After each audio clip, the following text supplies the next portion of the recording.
Sound design. So in the last video, we talked about how to identify a comb filter. And now let's talk about how to avoid EQing that comb filter, because we know we don't want to try to solve acoustical problems with electrical solutions. So first of all, when we see that, we might want to make a change with the architecture of the building, right? Or our speaker aim or placement. Maybe we need some absorption over there on the wall so that we don't get all of this comb filter. Maybe we're just here for the day and we need to finish setting up in the next 15 seconds.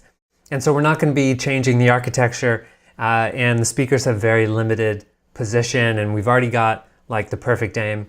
When we're in that kind of position and now we're into kind of our EQ phase, the way to avoid trying to EQ a comb filter is basically just to take more measurements, and we're going to do that through a combination of optical averaging and mathematical averaging. Optical averaging just means with our eyes, right? So I'm going to take several measurements around the position that I'm interested in and then look at them all together on top of each other, which I've done already. So we have these 3 measurements here. And if I just sort of stand back and squint my eyes, and I can start looking for the trends. As I get more and more measurements, the more data I have, the more accurate my decisions can be. And so I stop looking at sort of micromanaging this tiny cut over here and this tiny peak over here.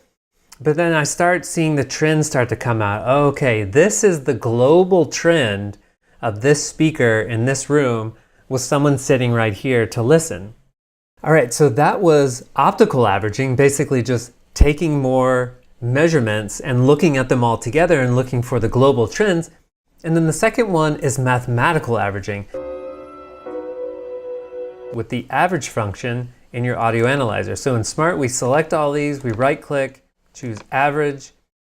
Probably want to make this something easy to see. Yes, coherence weighted. And there we go. So now what I would do is use both of these. Don't hide all of these now, because then you're just looking at less information. Use all the information. So we've got optical averaging and mathematical averaging. And this pink one now just sort of helps us see the trend between all of them. And now we can take all of this information and start to say, okay, what do I want to do next? This is how I avoid EQing comb filters out in the field. And in the next video, I want to look at exactly how to create the perfect EQ shape without guessing. All right, so I'll see you in the next video. Sound design.